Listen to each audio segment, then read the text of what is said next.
Welcome to the first episode of Keeping Tabs. In this series of videos, I'll be focusing on music. I could talk about a band, an album, a song, a riff, a solo, or I'll just ramble on about which modern bands are most likely to launch TVs out of their hotel room windows. In this first episode, I'm taking you on a journey. No, not that journey. No, I'm taking you on a brutal journey.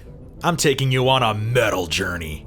I'm taking you back to a time when metal ruled the world. I'm taking you back to the late 80s.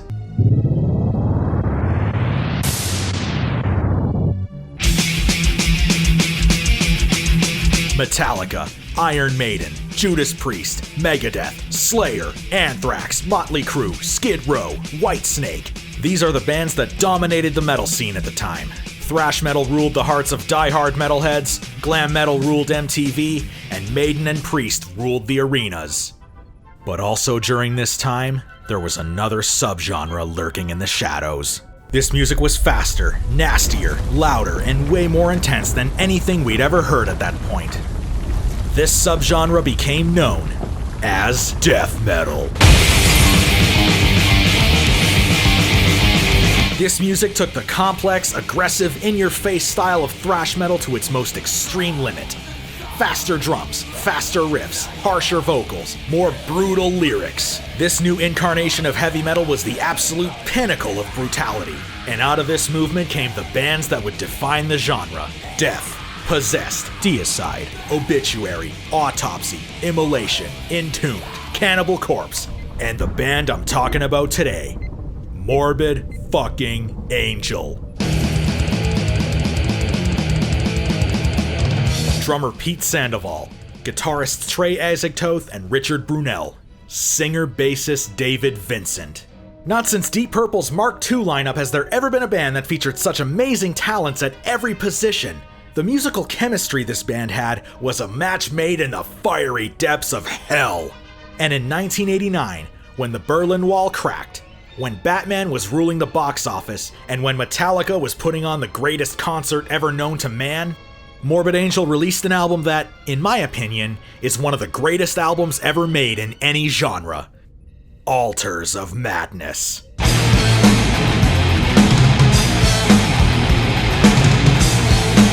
As far as I'm concerned, this album is when death metal went from being just a more extreme version of thrash to actually being death metal. After this album was released, death metal completely took over the underground and laid the foundation for every death metal album that came after it.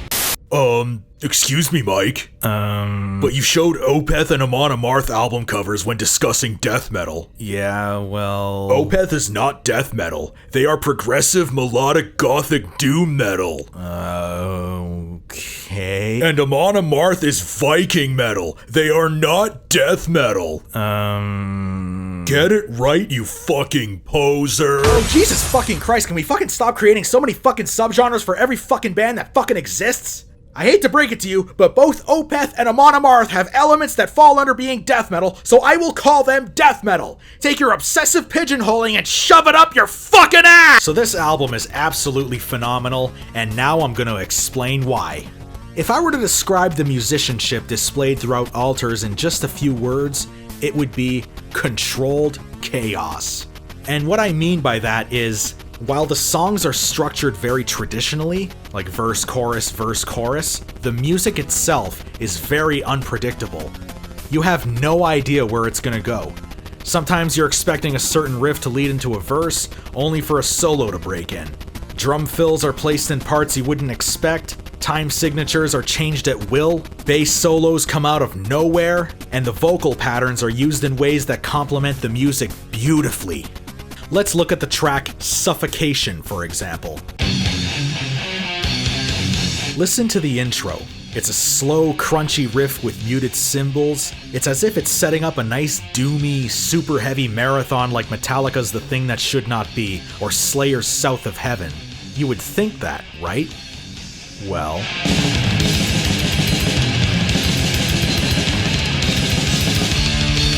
yeah, it completely goes the other way, kicking you right in the face with a crazy blast section. So now you'd expect the rest of the song to be a fast-paced basher a la Battery or Necrophobic, right?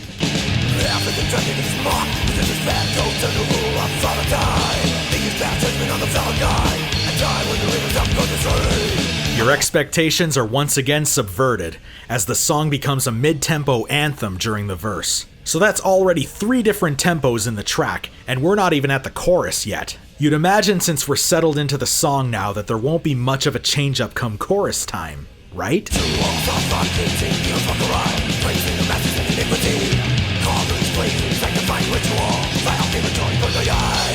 That's 4 different tempo changes, each section is unique and pleasing to the ears, each has crazy time changes and drumming patterns, and they all mix together seamlessly.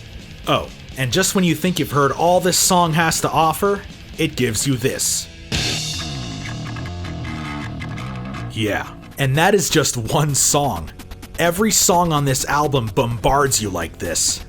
Now I know that time signature changes and varying tempos are pretty much a normal thing these days. Heck, it was even a thing back then.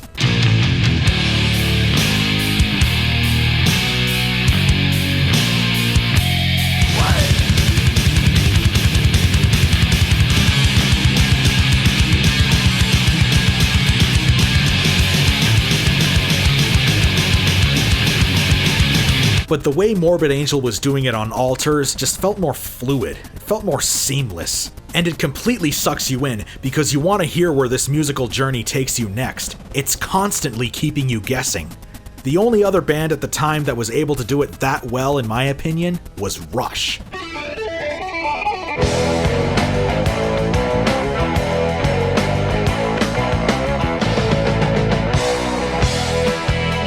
Alright, I think I made my point here. Now, given everything I've said, the fluidity and near perfect structure of these songs would mean nothing if the instrumentation itself wasn't great. And trust me, this incredibly well-arranged album is littered with blistering solos and guitar riffs that smash you right in your fucking face. Yeah, just listen to this.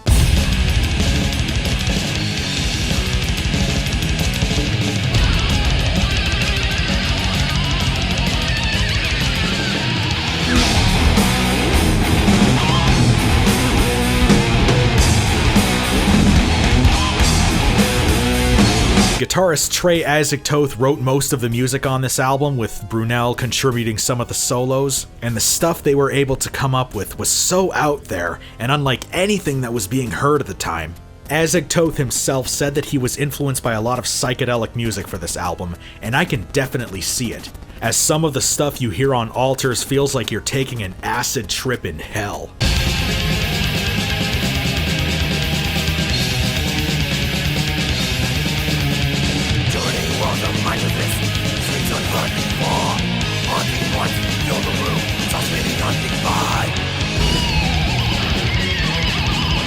Now, in those parts you can definitely hear a lot of psychedelic influences, but there's also another influence you can hear. An influence that can be traced all the way back to the dawn of civilization itself. Classical.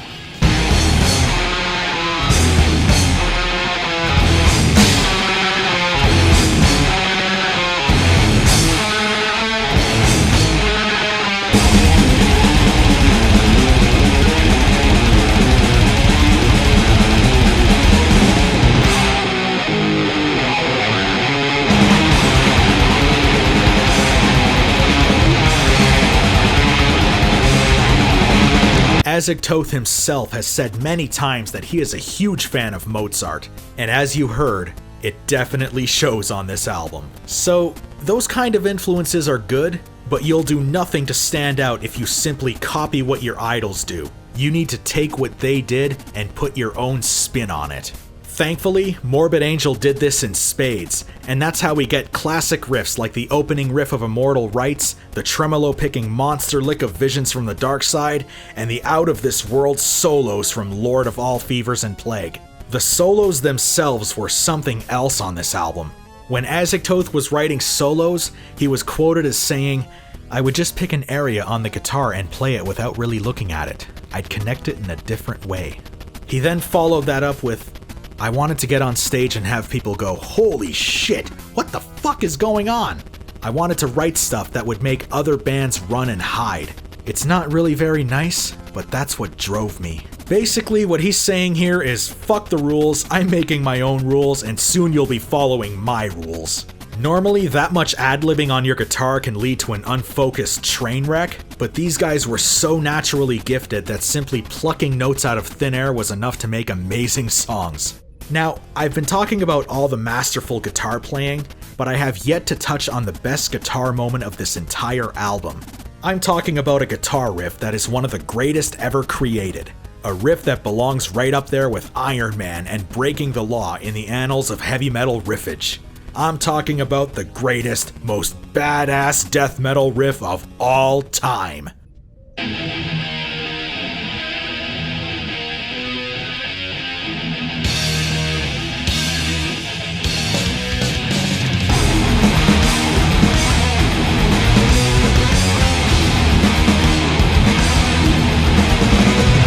This riff is a perfect amalgamation of everything Morbid Angel was influenced by. It's loud, it's heavy, it's trippy, it's symphonic. It's everything that encapsulates this masterful album, all rolled into one simple sounding lick.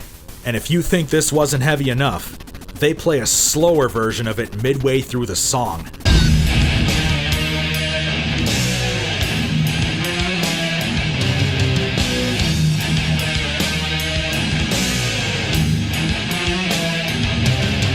Even 3 decades after it was written, that guitar lick remains timeless. Is it the hardest to play?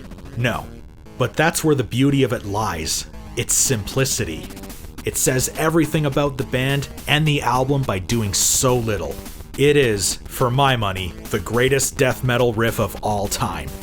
Do you want to know what makes that riff even better, though? Listen to it again.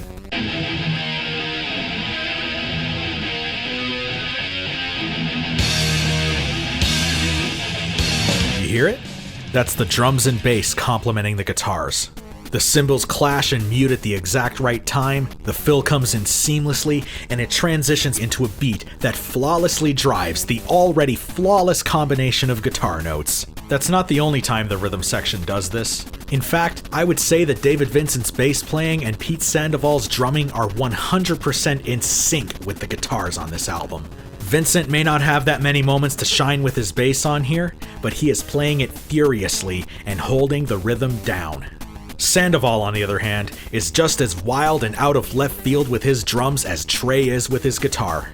Sandoval was committed to being the fastest, craziest drummer on the planet. Here's how committed Sandoval was. The band once played a prank on him by playing him music with a drum machine that could play faster than him. Sandoval responded by practicing until he managed to play faster than the machine. This guy was one crazy son of a bitch. Now, despite being an unleashed leviathan behind the kit, Sandoval still knew when to hold back, and knew how to complement what the rest of the band was doing. That, in my opinion, is the mark of a great drummer. Being a great drummer is not about playing 8th note triplets in 21/32 time. It's playing to the music around you. And on Altars, Pete is absolutely mind-melding with Trey. Take Immortal Rites, for example. First of all, that might be the most badass snare hit of all time. Second of all, listen to the groove. It's just a simple 4/4 beat with some really good fills, but can you imagine any other kind of beat being played around that riff? Would that riff even sound the same with a blast beat or a double-time thrash beat? In the very first moments of the very first song, Sandoval knew exactly what to do to get you invested in this music. And there's more great examples of his complementary playing all over this album, like this 3/4 beat in Damnation.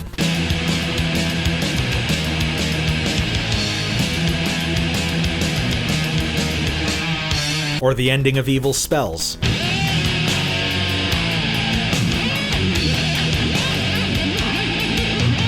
Or just the entirety of Bleed for the Devil. With the devil, give his Lord a light, feel him touching down, feel the chasm of your soul.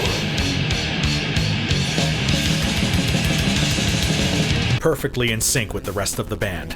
Bleed for the Devil, by the way, is probably the most brutal song on the album, from the guitars to the bass to the drumming and even the lyrics and vocals.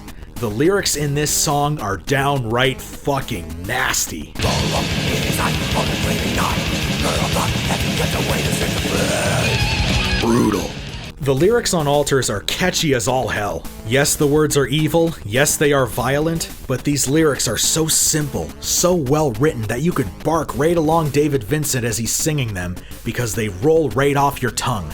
Of course, these wonderful lyrics wouldn't mean anything if Vincent didn't deliver, and boy does he ever freaking deliver.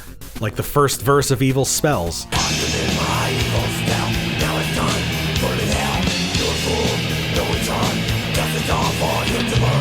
Or the first verse of Blasphemy. I am the god of gods, master of the arts.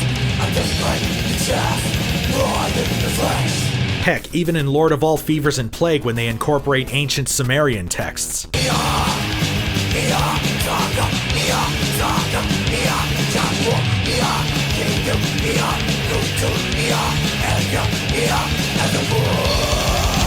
He sounds like an absolute ghoul on this album, and there are many moments like that on this album where he is legitimately terrifying and makes your veins pulsate with fear, as if he's singing these songs straight out of Satan's lair in hell. Heck, it kinda sounds like that's where they're playing.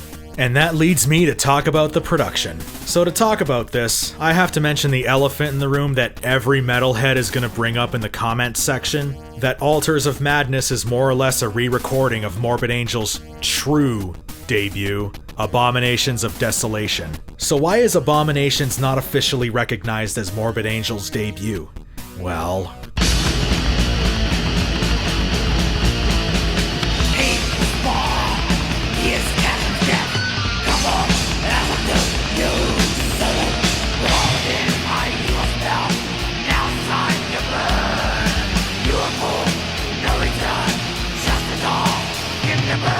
Yeah, that's why. The production sucked.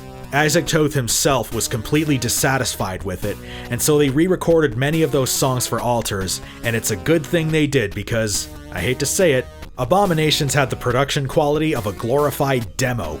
The very raw, reverb-heavy production on Altars fits the songs perfectly, and the production quality makes it sound like they were playing a live concert in Count Dracula's mansion while he was drinking red wine with Lucifer himself. This album was produced at the legendary Morrisound Studios, and if any metal studio knew how to get $10 out of every penny you spent on production, it was that one.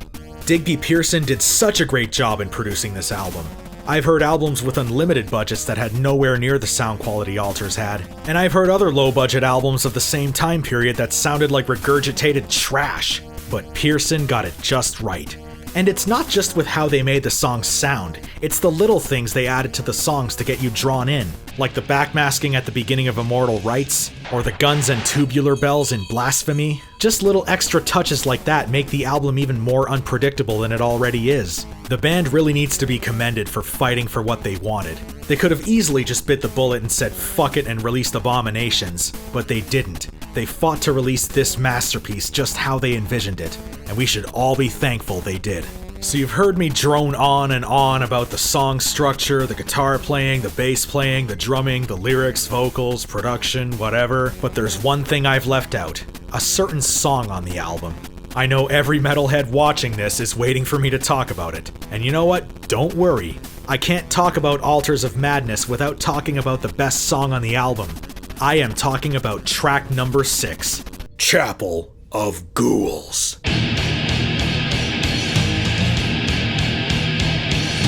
On a record that has nothing but flawless, perfectly structured tunes, Chapel of Ghouls is the standout track. The time changes, the guitar riffs, the drumming, the trippy parts, the symphonic parts. Everything about this song perfectly encapsulates what Altars is all about. It's one of the greatest death metal songs of all time, and it's without a doubt Morbid Angel's signature tune. That's all I'm gonna say about it. If you haven't heard it, listen to it. So that's Altars of Madness, ladies and gentlemen. It's an absolute pinnacle of the death metal genre that not even Morbid Angel was able to reach again, although they would come close a few times. Everything about it, from the music to the production to even the album artwork, is flawless. It's one of the most beloved albums in heavy metal history, and after 3 decades, it has absolutely stood the test of time. Now I know you're probably wondering why I made this review and why I went so in-depth. I mean, why talk about one of the most revered metal albums of all time? Every metalhead in the world knows about Altars, and there's nothing I've said that they don't already know.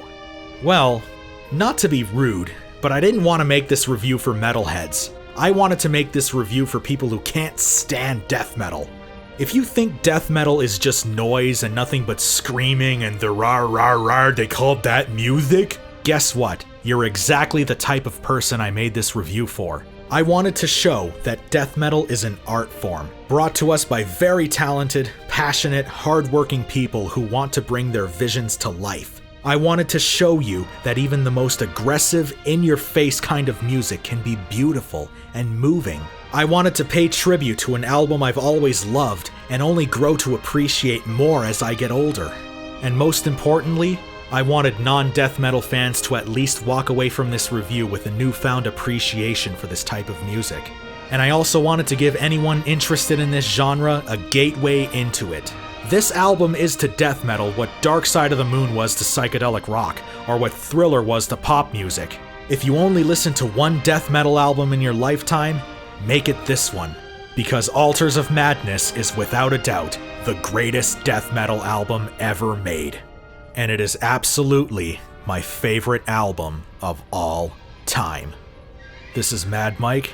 Thank you for watching Keeping Tabs. Until we meet again, folks.